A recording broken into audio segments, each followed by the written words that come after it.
இனிமேல் இந்தியாவில் வந்து பார்த்தீங்கன்னா ஏசியோட விற்பனை அதிகமாக இருக்க போகுதுன்னு சொல்றாங்க. என்ன காரணம் சொல்றாங்கன்னு பார்த்தீங்கன்னா, அடுத்து 2030ஆம் ஆண்டுக்குள்ளாக இந்தியாவில் இருக்கக்கூடிய வெப்பநிலை அப்படிங்கிறது மனிதர்கள் வாழ முடியாத அளவுக்கு இருக்கும் அப்படிங்கிறாங்க.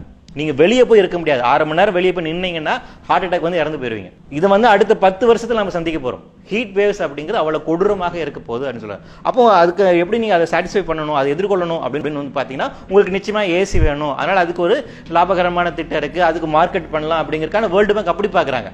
ஆனா நாம புரிந்து கொள்ள வேண்டியது, அன்றாடம் காட்சிகளோட வாழ்வில் என்ன ஆக போகுது, வெளியே போய் வேலை செய்ய முடியாத அளவுக்காக இருக்கக்கூடிய வெயில் தன்மை மாறப்போகுது. காலநிலை மாற்றம் அப்படிங்கிறது விளிம்பு நிலை மக்களை பெரிய அளவில் பாதிப்பு உள்ளாக போகிறது. அப்ப அவருக்கு பாதுகாப்பதற்கான காப்பதற்கான நடவடிக்கை நம்மகிட்ட இருக்கா, அந்த இன்ஃப்ராஸ்ட்ரக்சர் சேஞ்ச் நம்ம கொண்டு வந்துட்டோமா, அந்த மாற்றத்தை செய்து விட்டோமா அப்படின்னா இல்ல. அப்ப அந்த புரிதலை நோக்கி நாம் நகர வேண்டிய ஒரு தேவை அப்படி இருக்கு நினைக்கிறேன். ஏன் இப்படியான ஒரு மாற்றம், இவ்வளவு கொடுமையான வெயில் தாக்கக்கூடிய அளவுக்கு ஒரு மாற்றம் ஏன் வர காரணம் என்ன? நமக்கு வந்து வெப்பம் தேவைதான்.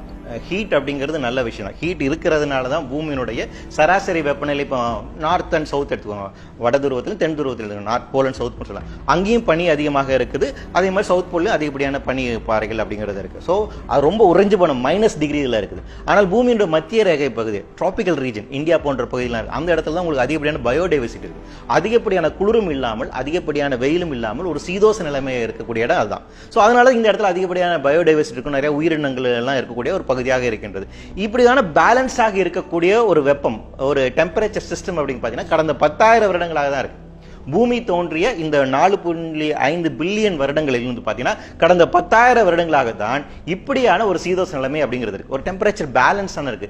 இந்த பேலன்ஸ் டெம்பரேச்சர் இருந்ததுனால தான் நம்ம விவசாயம் பண்ண முடிஞ்சது. இந்த பேலன்ஸ் டெம்பரேச்சர் இருப்பதற்கான ஒரு முக்கியமான காரணம் என்னன்னு பார்த்தீங்கன்னா கிரீன் ஹவுஸ் கேஸஸ் சொல்லக்கூடியதான்.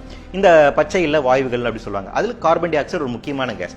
அவை இயற்கையாகவே போட்டோசிந்தசிஸ் மூலமாக வெளியேறக்கூடிய ஒரு கேஸ்.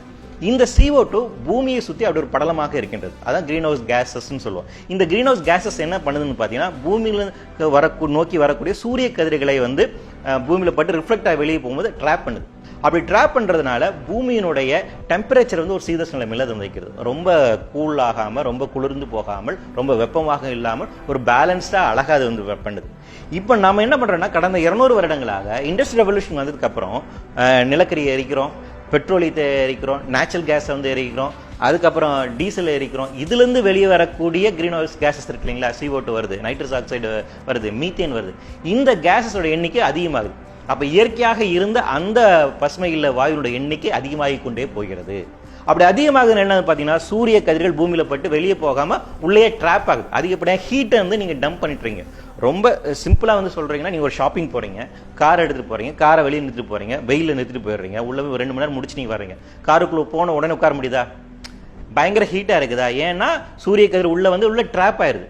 சூரியன் டைரக்டா உள்ள வந்து ரிஃப்ளெக்ட் ஆகி வெளியே போகும்போது அதே ஆற்றல் இருக்காது, வெளியே அதால் போக முடியாது, உள்ள ட்ராப் ஆயிருக்கு. அதுதான் நடந்துட்டு இருக்கு பூமியை சுத்தி.